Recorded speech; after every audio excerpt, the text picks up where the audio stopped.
हाँ, तो मित्रों स्वागत है एक और नई क्लास में। आज की क्लास में जो है हम इस चैप्टर को ख़त्म करेंगे जो कि है silent feature of the constitution. देखो इसमें प्रॉब्लम ये है चैप्टर में कि जो भी एक-एक टॉपिक एक-एक पॉइंट दिया हुआ है जो कि फीचर के रूप में दिया हुआ है कॉन्स्टिट्यूशन का, इन पे आगे इसी बुक में लक्ष्मीकांत में पूरा का पूरा चैप्टर दिया हुआ है। तो इन चीज़ों को हम आज जल्दी ख़त्म करेंगे और चैप्टर जब आएगा इनका पूरा का पूरा चैप्टर जो कि बहुत सारे पन्नों का, तो वहाँ पे इनको डिटेल में अपन पढ़ेंगे, क्योंकि अगर यहाँ पे भी डिटेल में पढ़े और वहाँ पे भी डिटेल में पढ़े तो फिर ये अपना कोर्स जो है वो खत्म हो ही नहीं पाएगा पूरा का पूरा। तो ये जब डिटेल में आएंगे चैप्टर तो उनको अपन वहाँ पे पढ़ेंगे। अभी देखो चौथा फीचर जो है, अपन तीन फीचर ऑलरेडी पढ़ चुके हैं इसके, और वो है कि एक तो है lengthiest constitution in the world, और दूसरा फीचर था हमारे कॉन्स्टिट्यूशन का कि drone from various sources, and तीसरा था blend of rigidity and flexibility. तो कल मैंने रिजिडिटी एंड फ्लेक्सिबिलिटी को ढंग से समझाया था, उसमें मेजोरिटी भी समझाई थी, और जैसे कॉन्स्टिट्यूशन अमेंडमेंट कैसे पास होती है, 368 आर्टिकल में कैसे पास होती है, वो सब कुछ मैंने समझाया था। तो उसमें टाइम लग गया था। आज जल्दी जल्दी सलटाएंगे, और फिर जहाँ पे, क्योंकि कॉन्स्टिट्यूशन अमेंडमेंट 368 एक अलग से चैप्टर भी आएगा आगे, उसमें भी हमें सेम चीज़ें वापस से पढ़नी पड़ेगी एकदम डिटेल में, ठीक है। तो ये सारे चैप्टर आगे दिए हुए हैं। अब यहाँ पे दिया हुआ एक और जो फीचर कॉन्स्टिट्यूशन का, वो दिया हुआ फेडरल सिस्टम विद यूनिटरी बायस। अब इसका मतलब क्या होता है भाई? इसका मतलब ये होता है कि हमारा जो कॉन्स्टिट्यूशन है, देखो मैं सिंपल शब्दों में समझा देता हूँ। हमारा जो कॉन्स्टिट्यूशन है वो फेडरल सिस्टम पे बेस्ड है, फेडरल सिस्टम पे, है ना। FEDRAL, फेडरल सिस्टम का मतलब कि जो, एक तो हमारे देश में क्या होती है, एक तो स्टेट गवर्नमेंट होती है हमारे देश में, state government, state government, state government, state government, बहुत सारी हमारे स्टेट होती है। लेकिन सेंटर गवर्नमेंट जो है ना, वो एक ही होती है सिर्फ, ठीक है। तो फेडरल सिस्टम का मतलब ये होता है कि स्टेट गवर्नमेंट में और सेंट्रल गवर्नमेंट में पावर का डिवीजन किया हुआ रहेगा, यानी पावर बांटी हुई रहेगी। संविधान ही बांट देगा, संविधान ही बोल देगा कि भाई सेंट्रल गवर्नमेंट ये तो तुम्हारे पावर है, ये देखो ये कॉन्स्टिट्यूशन है हमारा, ये कॉन्स्टिट्यूशन है बीच में, कॉन्स्टिट्यूशन यानी कि संविधान। ये संविधान ही सेंट्रल गवर्नमेंट को बता रहा है कि भाई ये तो तुम्हारे पावर है, इस पे तुम कानून बना सकते हो, एक्ट लॉज बना सकते हो। और स्टेट गवर्नमेंट को भी ये संविधान बता रहा है कि ये तुम्हारे सारे पावर है, इस पे तुम कानून यानी कि लॉज बना सकते हो, ठीक है। ये किसने बोल दिया? कॉन्स्टिट्यूशन ने। ये कॉन्स्टिट्यूशन ने इनके बीच में पावर्स बांट दिए, तो इसी को बोलते हैं फेडरल स्ट्रक्चर, है ना। कि भाई स्टेट अपनी अपनी बाउंड्री में एकदम स्वतंत्र है, इंडिपेंडेंट है ना। इंडिपेंडेंट, या फिर इसको इंडिपेंडेंट की जगह ऑटोनोमस बोलना सही रहेगा, ऑटोनोमस। कि भाई स्टेट अपने स्टेट लिस्ट पे, स्टेट लिस्ट और सेंट्रल लिस्ट हमने जो पढ़ी थी पहले, स्टेट लिस्ट और सेंट्रल लिस्ट, तो स्टेट अपनी लिस्ट पे कानून बनाने के लिए स्वतंत्र है, सेंटर अपने जो भी उनको बांटे हुए हैं उन पे कानून बनाने के लिए स्वतंत्र है, जो भी लिस्ट में इनको मुद्दे दिए हुए हैं। और बाकी ना ही तो ये इसके टांग लगाएगा सेंटर के, ना ही स्टेट सेंटर के टांग लगाएगा, ना ही सेंटर स्टेट के टांग लगाएगा, ठीक है। ये तो हो गया नॉर्मल केस में, कि नॉर्मल केस में तो संविधान हमारा फेडरल है, यानी दोनों में, दोनों को, दोनों के आपस के शक्तियां बांटी हुई है, और दोनों को बताया हुआ है कि भाई ये तुम्हारे सारे लिस्ट में जो चीज़ें हैं उन पे तुम कानून बना सकते हो, ये लिस्ट में तुम्हारी चीज़ें इस पे तुम बना सकते हो, दोनों आपस में टांग किसी के लगाना मत। लेकिन कई कई जगह पे जो है ये यूनिटरी बायस भी दिखाता है हमारा संविधान। यूनिटरी बायस का मतलब होता है कि ये सेंट्रल गवर्नमेंट को ज़्यादा पावर देता है हमारा संविधान, कई कई बातों में सेंट्रल गवर्नमेंट को ज़्यादा पावरफुल बनाता है और स्टेट्स को कम पावरफुल बनाता है। फॉर एग्जाम्पल हम देखें तो अगर किसी स्टेट में प्रेसिडेंट रूल लगा दिया जाए ना, प्रेसिडेंट रूल यानी राष्ट्रपति शासन, आपने कभी ना कभी तो पढ़ा होगा अखबार में कि जम्मू कश्मीर में राष्ट्रपति शासन लगा हुआ है। तो राष्ट्रपति शासन लगा था, तो उस टाइम क्या हुआ था, जम्मू कश्मीर की जो विधानसभा थी यानी लेजिस्लेटिव असेंबली थी स्टेट की, उसको भंग कर दिया गया था, उसके सारे पावर छीन के राष्ट्रपति ने अपने पास ले लिए, यानी कि सेंट्रल गवर्नमेंट को उसके सारे पावर मिल गए। तो जो फेडरल स्ट्रक्चर की हम बातें कर रहे थे कि सेंटर को अलग पावर मिली हुई, स्टेट को अलग मिली हुई, दोनों आपस में टांग नहीं लगाएंगे, लेकिन कई कई प्रोविजन संविधान में ऐसे किए हुए हैं कि सेंटर स्टेटों में टांग लगा देती है और सेंटर स्टेट के पावर सारे छीन लेती है। तो वही यहाँ पे लिखा हुआ है कि जो हमारा संविधान है, देखो क्या लिखा हुआ है यहाँ पे, the constitution of India establishes a federal system of government, it contains all the useful features of federation with to government, division of power, written constitution, supremacy of constitution, rigidity of constitution, independent judiciary and bicameralism। ये जो सारे हैं ये features है, ये features है federalism के। ये फीचर्स हम आगे पढ़ेंगे डिटेल में एक एक करके, लेकिन अभी इनको देख लो कि ये फीचर होते हैं फेडरलिज्म के। क्या क्या होते हैं? टू गवर्नमेंट होती है, स्टेट की गवर्नमेंट अलग होती है, सेंटर की अलग होती है। डिवीजन ऑफ पावर मैंने बताया कि सेंटर को, सेंटर के बता दिया कि भाई ये आपके पावर है, ठीक है, इनमें आप कानून बना सकते हो। स्टेट को बताया ये आपके पावर है, इनमें आप कानून बना सकते हो, और ये संविधान में लिख दिया गया। रिटर्न कॉन्स्टिट्यूशन यानी कि लिख के बताया गया है कि भाई तुम्हारा ये है, तुम्हारा ये है। और कॉन्स्टिट्यूशन की सुप्रीमेसी यानी कॉन्स्टिट्यूशन जो है हमारा वो सबसे ऊपर है। तो यानी कि वो जो पावर बांट दिए कॉन्स्टिट्यूशन, वो बटे हुए रहेंगे, क्योंकि सबसे ऊपर वो है, उसके ऊपर कोई नहीं है, तो कॉन्स्टिट्यूशन की चलेगी, बाकी किसी की नहीं चलेगी। रिजिडिटी ऑफ कॉन्स्टिट्यूशन, यानी कॉन्स्टिट्यूशन में जो लिख दिया उसको चेंज कर पाना बड़ा मुश्किल है, तो इसलिए वो परमानेंट हो गया एक तरीके से। और इंडिपेंडेंट जुडिशरी और बाइकैमरलिज्म, जुडिशरी भी जो हमारी इंडिपेंडेंट है, तो अगर कॉन्स्टिट्यूशन के हिसाब से कोई भी काम नहीं करता या फिर टांग लगाता है, सेंटर स्टेट के टांग लगाता है, स्टेट सेंटर के टांग लगाता है, जुडिशरी बीच में आएगी और उनकी टांग पकड़ के हटा देगी, ठीक है।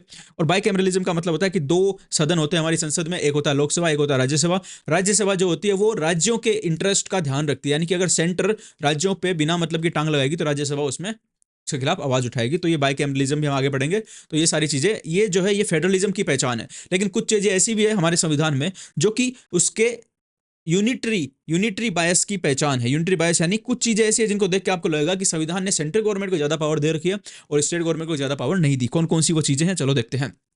एक तो स्ट्रॉन्ग सेंटर, हमारे सेंटर को बाय डिफॉल्ट संविधान में ज्यादा पावर दी हुई है, स्टेट्स को इतनी पावर ज्यादा नहीं दी हुई है। दूसरा सिंगल कॉन्स्टिट्यूशन, भाई अमेरिका में जो है ना हर स्टेट का और सेंट्रल गवर्नमेंट का कॉन्स्टिट्यूशन जो है वो अलग अलग है, लेकिन यहाँ पे भारत में पूरे भारत का एक ही कॉन्स्टिट्यूशन है, स्टेट का कोई कॉन्स्टिट्यूशन नहीं है। तो ये भी उसके यूनिटरी जो है बायस की पहचान है। सिंगल सिटीजनशिप भी एक ही दी हुई है, नागरिकता भी एक ही दी हुई है, स्टेट की नागरिकता अलग नहीं है, सेंटर की अलग नहीं है, सबकी एक ही है, ठीक है।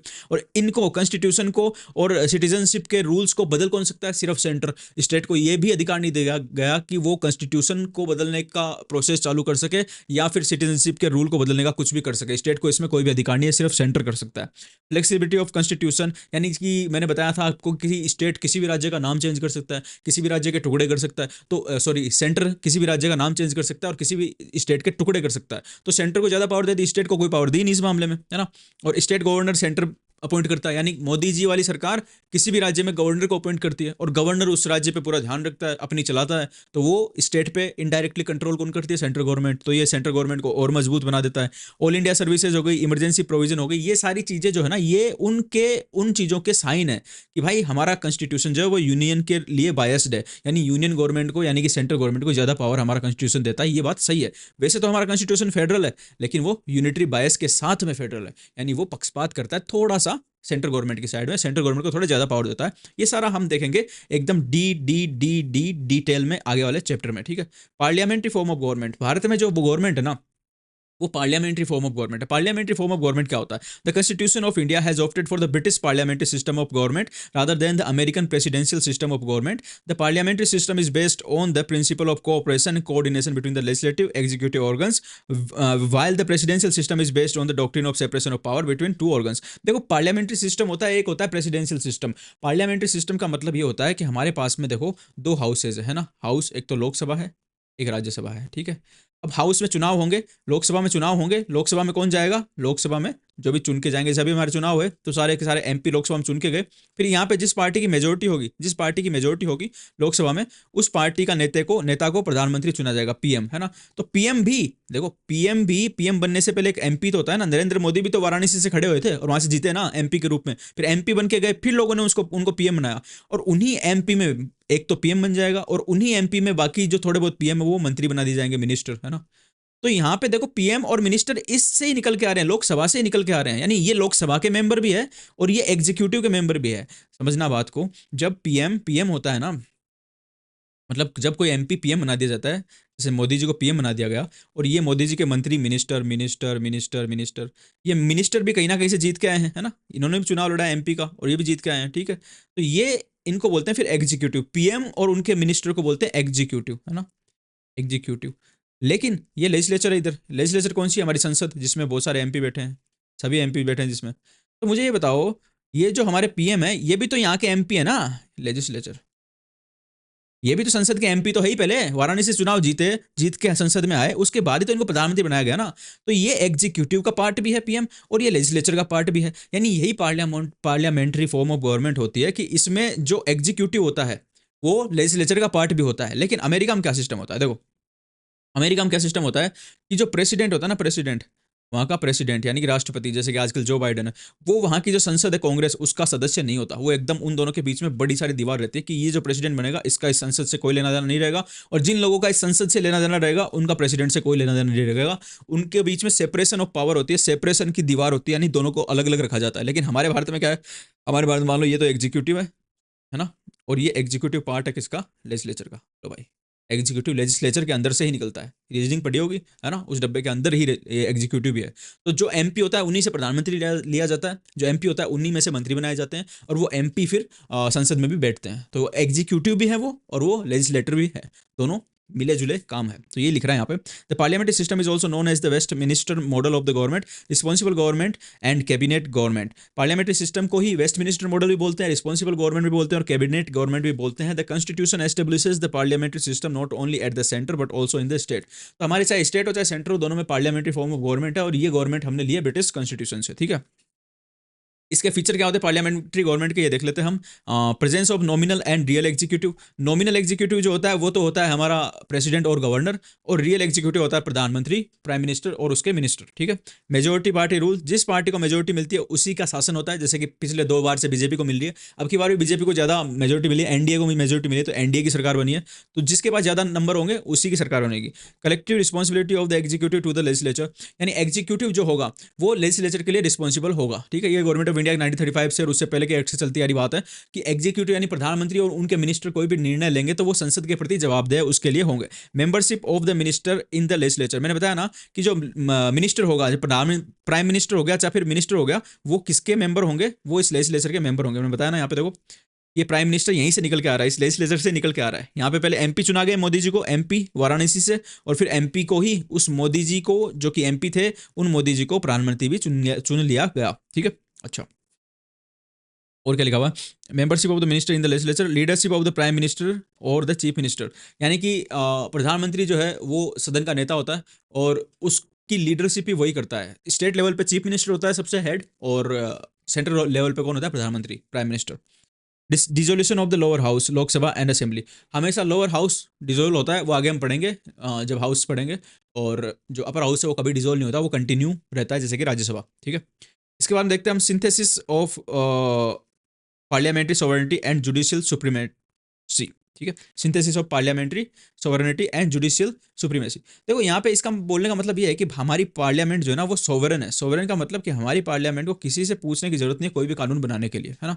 भारत की पार्लियामेंट स्वतंत्र है और सोवरेन है। ये government of India, sorry, independence of India act 15 अगस्त 1947 को बोल दिया था कि कंस्टिट्यूएंट असेंबली जो सोवरेन होगी और वो किसी भी कानून को बना सकती है। वो कंस्टिट्यूएंट असेंबली आगे जाके हमारी पार्लियामेंट बन गई, तो वो पार्लियामेंट सोवरेन है, मन में आए वो कानून बना सकती है। लेकिन उसी के साथ में हमारी जुडिशरी को यानी सुप्रीम कोर्ट को ये पावर भी दिया गया है कि वो कोई भी कानून जो पार्लियामेंट ने बनाया है, अगर वो संविधान के हिसाब से सुप्रीम कोर्ट को लगता है, हाई कोर्ट को लगता है कि सही नहीं है, तो वो उसको हटा भी सकते हैं, उसको उड़ा सकते हैं।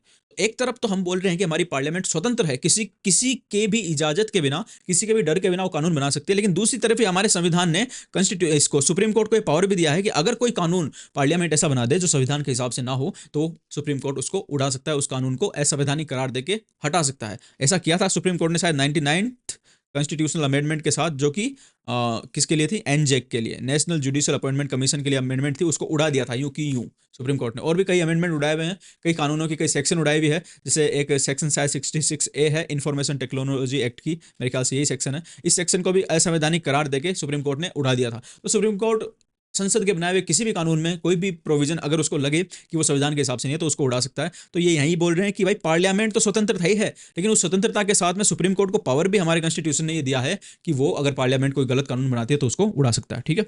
ओके, 7 नंबर का है इंटीग्रेटेड एंड इंडिपेंडेंट जुडिशरी। अब देखो यहाँ पे इंटीग्रेटेड और इंडिपेंडेंट ये 2 शब्द समझने होंगे। हमारे जो कॉन्स्टिट्यूशन है, हमारी जो पार्लियामेंट है, हमारी जो पूरी की पूरी पॉलिटी है, संविधान, उसके 3 अंग है। एक तो जुडिशरी है, एक एग्जीक्यूटिव है और एक है लेजिस्लेचर। एग्जीक्यूटिव में तो प्रधानमंत्री और प्रधानमंत्री के मंत्री वो सब आ गए। लेजिस्लेचर में जो हमारी संसद के दोनों सदन आ गए, उनमें बैठने वाले मेंबर ऑफ पार्लियामेंट आ गए।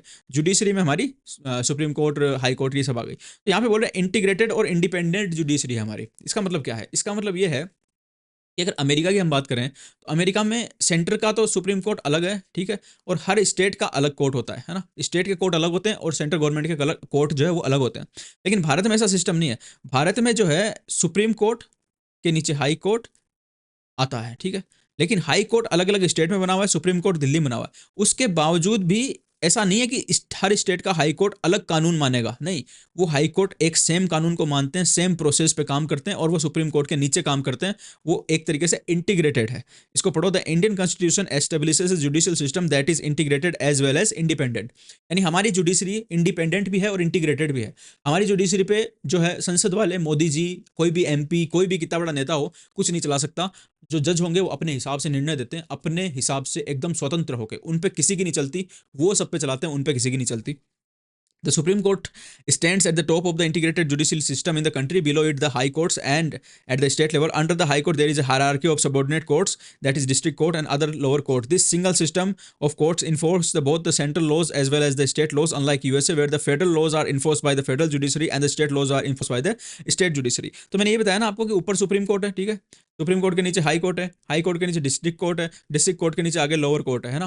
तो ये पूरा पूरा इंटीग्रेटेड सिस्टम है हमारे, और यही सिस्टम सेंटर के लॉ भी, सेंट्रल गवर्नमेंट के लॉ भी फॉलो करवाता है, ठीक है, इन्फोर्स करता है, और स्टेट गवर्नमेंट के लॉ भी इन्फोर्स करता है। यानी स्टेट गवर्नमेंट ने कानून बना रखा है तो वो ये स्टेट वाले सारे के सारे ये करवाएंगे, ठीक है, और सेंट्रल गवर्नमेंट के कानून भी ये सब करवाएंगे, है ना। यानी कि दोनों के कानूनों को कराने के लिए एक ही टाइप का सिस्टम बना रखा कोर्ट का। लेकिन अमेरिका में क्या सिस्टम है कि अमेरिका में फेडरल लॉ यानी कि सेंट्रल गवर्नमेंट के लॉ तो फेडरल जुडिशरी कराती है पालना, है ना, और स्टेट के लॉ स्टेट की जुडिशरी अलग बना रखी है उसके लिए। स्टेट के जो लॉ है उसके लिए स्टेट की जुडिशरी अलग बना रखी है, वो सिर्फ स्टेट के लॉज को देखेगी, स्टेट के कानूनों को देखेगी।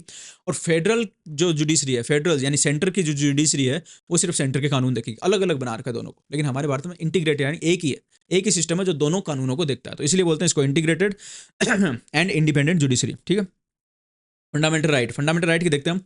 Part 3 of the constitution guarantees 6 fundamental right to citizen. देखो फंडामेंटल राइट का मतलब मैंने बताया था, कुछ ऐसे राइट्स हैं जो भारत के लोगों को कॉन्स्टिट्यूशन ने दिए हैं, और उनके बारे में ये बोला गया है, पानी पीता हूँ थोड़ा समय,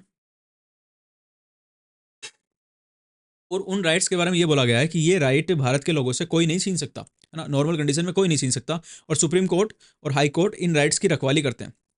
क्या करते हैं? रखवाली करते हैं। कोई भी भारत के किसी लोग आदमी का ये फंडामेंटल राइट अगर छीनने की कोशिश करेगा तो सुप्रीम कोर्ट हाई कोर्ट उसको बचाएंगे, ठीक है। तो वो किस तरीके के राइट दिए हुए? 6 फंडामेंटल राइट दिए हुए। राइट टू इक्वलिटी दिया हुआ है, ये आगे हम पढ़ेंगे डिटेल में, एकदम एक राइट को डिटेल में पढ़ेंगे।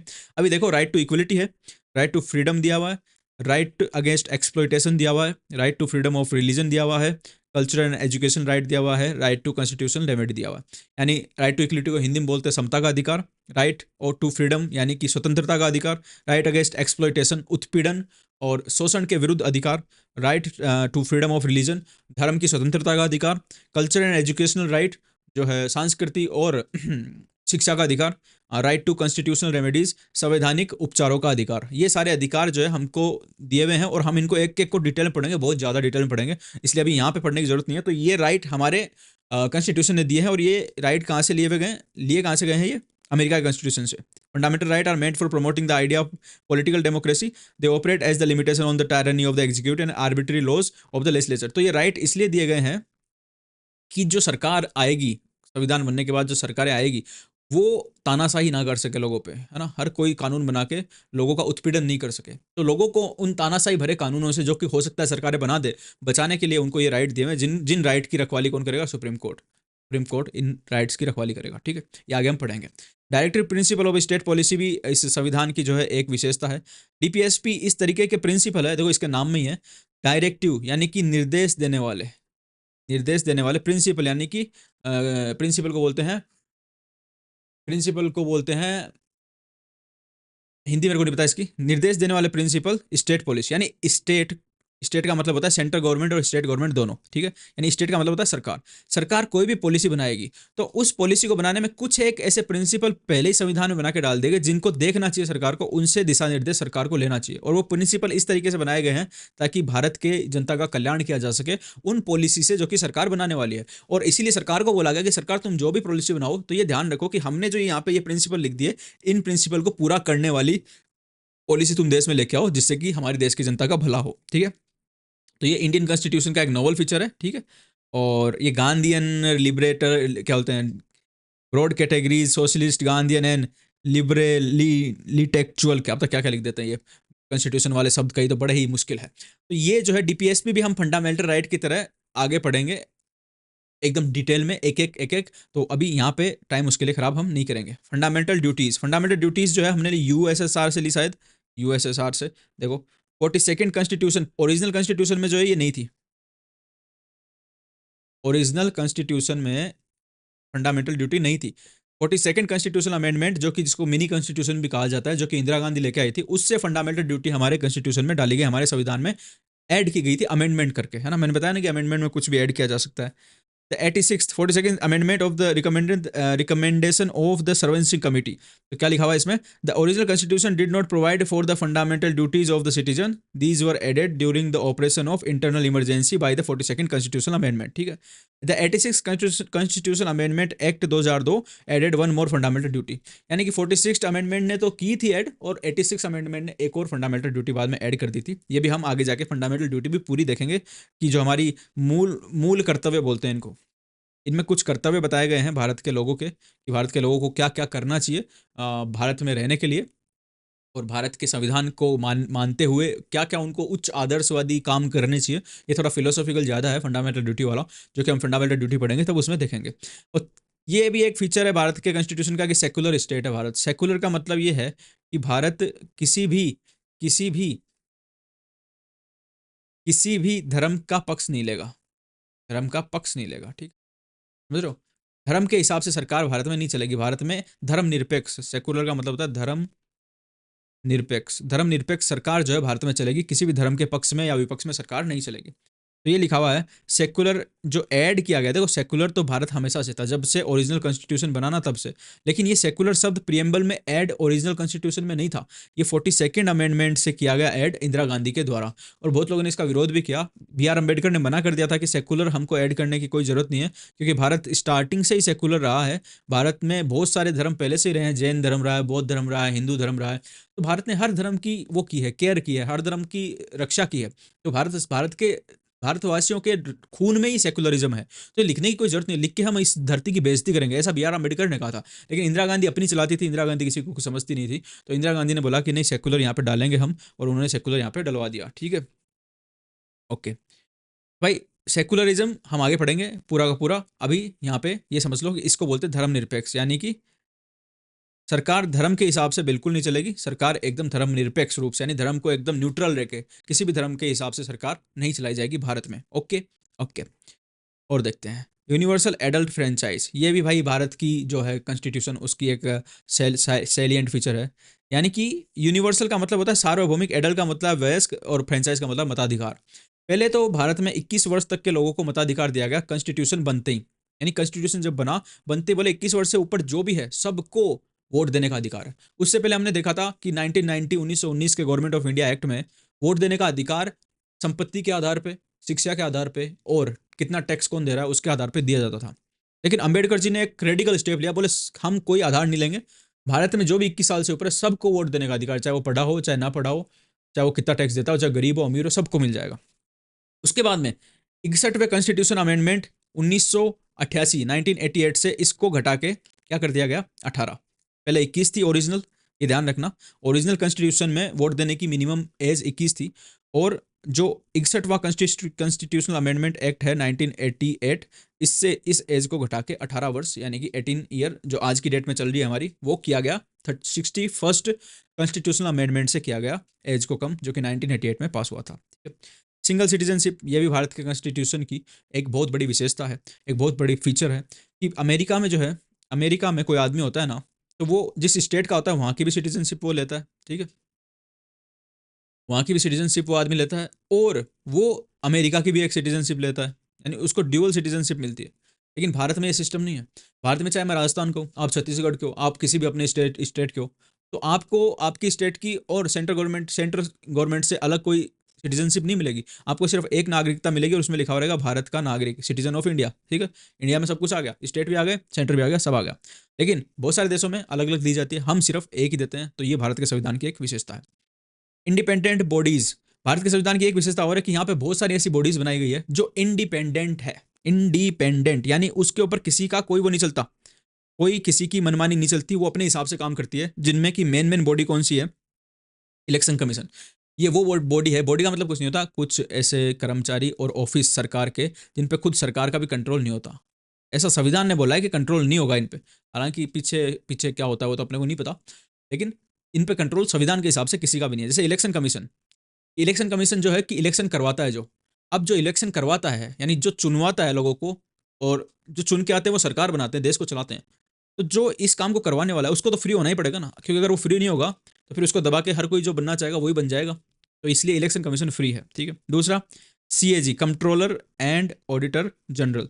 ये कंट्रोलर एंड ऑडिटर जनरल कौन है? कि ये भारत में जितने भी खर्चे सरकार करती है, जितनी भी इनकम सरकार की होती है, उसको कहाँ का खर्चा किया गया, ठीक से किया गया नहीं किया गया, कोई ने पैसा खाया तो नहीं, ये सारी चीज़ों का ध्यान कौन रखता है? Controller and auditor general of India. तो इसको भी एकदम इंडिपेंडेंट बनाया गया ताकि ये जाके किसी भी भारत सरकार के किसी भी डिपार्टमेंट का, किसी भी विभाग का, किसी का भी कुछ भी खर्चा चेक कर सके और देख सके कुछ गलत तो नहीं हो रहा, कोई गफला तो नहीं हो रहा है, कोई गफला तो नहीं हो रहा है। तो ये सीएजी होता है। सीएजी पे आगे हम पढ़ेंगे डिटेल में, ठीक है।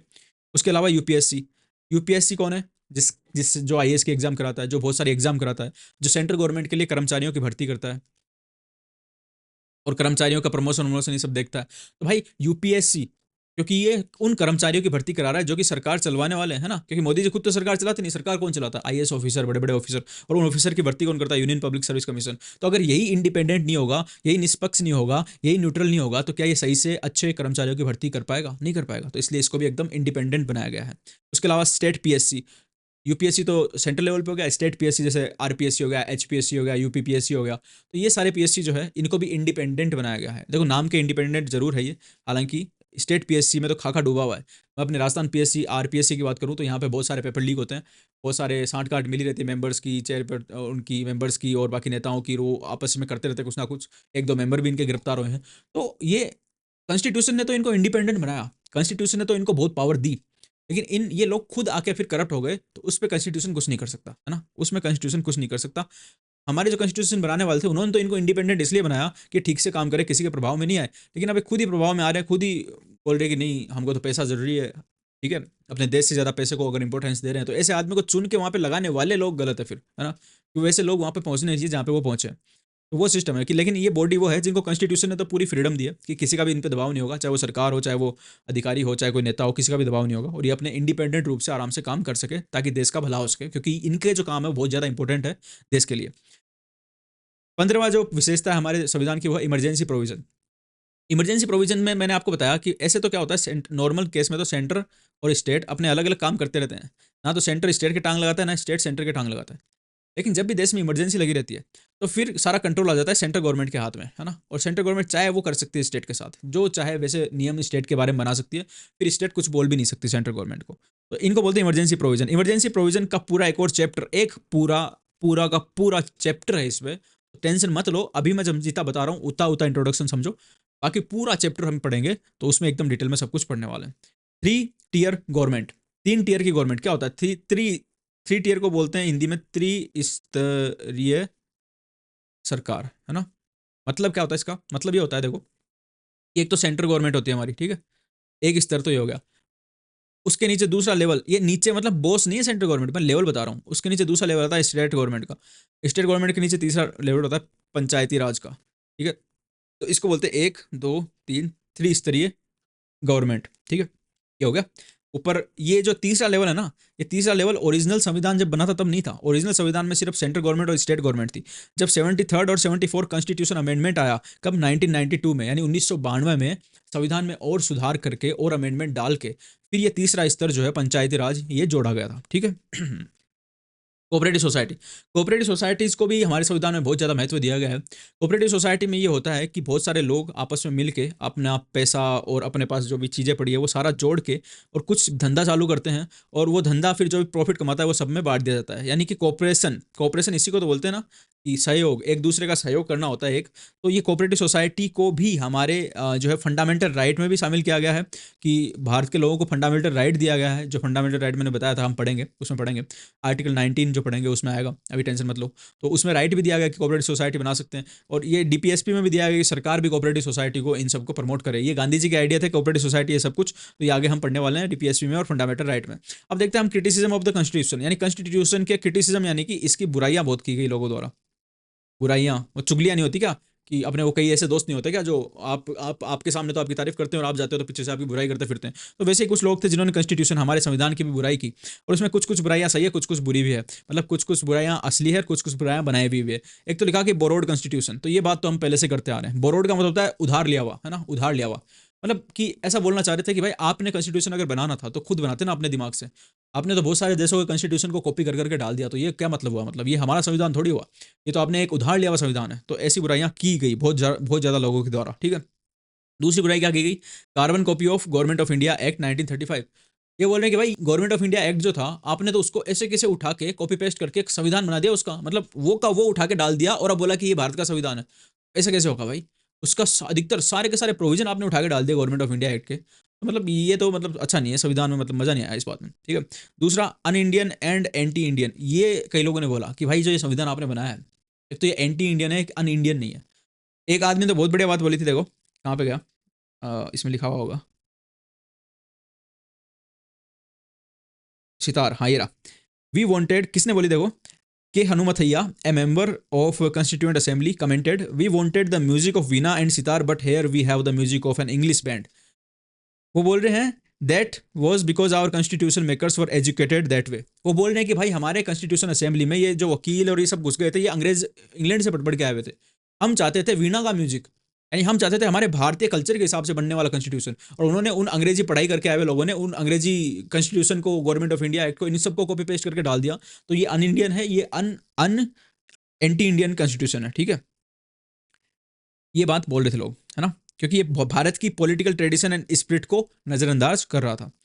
एंड अनगांधीयन कॉन्स्टिट्यूशन, कई लोगों ने यह भी आरोप लगाया कि गांधी जी के जो विचार थे, गांधी जी जो चाहते थे, ये कॉन्स्टिट्यूशन उसके हिसाब से बिल्कुल भी खरा नहीं उतरता, बिल्कुल भी खरा नहीं उतरता है ना। क्यों नहीं उतरता है? क्योंकि भाई गांधी जी की फिलोसॉफी और आइडिया को इस कॉन्स्टिट्यूशन में शामिल नहीं किया गया, ठीक है। ये हनुमथैया ने बोला, फिर से जिन्होंने अभी बोला ना sitar guitar, that is exactly the kind of constitution Mahatma Gandhi did not want and did not envisage. यानी ये एकदम वैसा कॉन्स्टिट्यूशन आप लोगों ने बना दिया जैसा महात्मा गांधी बिल्कुल भी नहीं चाहते थे। ये इसकी बुराई की जाती है ना। हालांकि इसमें कुछ कुछ गांधीयन आइडियाज डाले गए हैं, लेकिन बहुत से ऐसी चीजें हैं जो गांधी जी नहीं चाहते थे, लेकिन यहाँ पे शामिल की गई। गांधी जी के विचार जो है वो पढ़ेंगे मॉडर्न हिस्ट्री में, यहाँ पे नहीं। लेकिन ये एक इसकी बुराई है कि ये अनगांधीयन कॉन्स्टिट्यूशन है। एलिफेंट साइज, ये तो हमने पहले देखा था, एलिफेंटाइन साइज, कि बहुत बड़ा है कॉन्स्टिट्यूशन, और क्यों बड़ा है उसके कारण भी हम पिछली क्लासेस में देख चुके थे, तो ये इसकी एक क्रिटिसिज्म किया जाता है। पैराडाइज ऑफ लायर्स, पैराडाइज मतलब होता है स्वर्ग, और लॉयर्स का मतलब होता है वकीलों का स्वर्ग। क्यों बोला जा रहा है?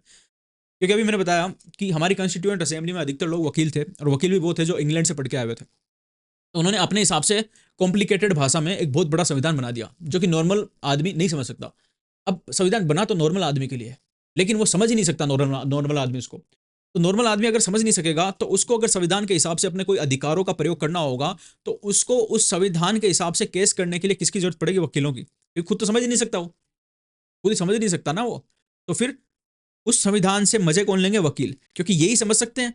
तो संविधान के हिसाब से कोई भी काम करवाना होगा कोर्ट में, तो कौन करवाएगा? वकील। वकील के बिना वो काम हो नहीं सकता, वकील के बिना कोई संविधान समझ नहीं सकता। तो इसमें वकीलों के मजे हो गए और नॉर्मल आदमी की स्थिति हो गई, क्योंकि इतना कॉम्प्लिकेटेड इसको बना दिया। वही सारी बात यहाँ पे बोली गई है, ठीक है। अब देखो, the constitution of India at a glance, तो ये आर्टिकल्स के कुछ नंबर दिए हुए, याद करना चाहो कर सकते हो, आगे हम इन आर्टिकल्स को पढ़ेंगे भी डिटेल में, ठीक है। तो ये देखो, ये सिटीजनशिप का article, union and it's territory, union की मतलब भारत की जो सीमा होगी वो कहाँ कहाँ होगी, कैसे होगी, वो आर्टिकल 1 से 4 में बताया गया है। सिटीजनशिप के सारे रूल आर्टिकल 5 से 11 में बताए गए हैं। फंडामेंटल राइट जो है आर्टिकल 12 से 35 में बताए गए हैं। फिर उसके बाद डीपीएसपी, ये पार्ट दिए हुए इधर, first part, second part, third part, fourth part, और डीपीएसपी दी हुई है 36 से 51 में, और फंडामेंटल ड्यूटीज दी हुई है 51A में, और इस तरीके से सारी चीज़ें दी हुई है। हम पढ़ेंगे भाई, ये सारी की सारी चीज़ें पढ़ेंगे हम, है ना, डिटेल में। इसलिए ये वाला चैप्टर हमें जल्दी खत्म करना था। तो हमने आज सैलिएंट फीचर देख लिए कॉन्स्टिट्यूशन के। टोटल कितने सैलिएंट फीचर देखे हमने? हमने देखे सैलिएंट फीचर, हमने टोटल देखे हैं आज 17 यानी 17। और हमने क्रिटिसिज्म देखा है कॉन्स्टिट्यूशन का कितना, 6 हमने पॉइंट देखे हैं क्रिटिसिज्म के, जो कि कुछ कुछ हद तक सही भी है। तो मिलते हैं नेक्स्ट क्लास में, जहाँ पे हम पढ़ेंगे अगला चैप्टर, जो कि हमारा होने वाला है, थोड़ा सा डिले आ रहा है, थोड़ा सा, preamble of the Indian constitution. Preamble जो है हम पढ़ेंगे नेक्स्ट क्लास में। Okay bye, thank you. ये जो ऊपर नंबर 1 लिखा हुआ आ रहा है, इसको दबा के सब्सक्राइब कर सकते हो। और इधर जो ये आ रहे ऊपर ये प्ले लिस्ट है सारी, जो पिछली वीडियो सारी इन प्ले लिस्ट में मिल जाएगी, इन पे जाके पिछली वीडियो भी देखना चाहो तो देख सकते हो। Thank you very much, see you in the next class.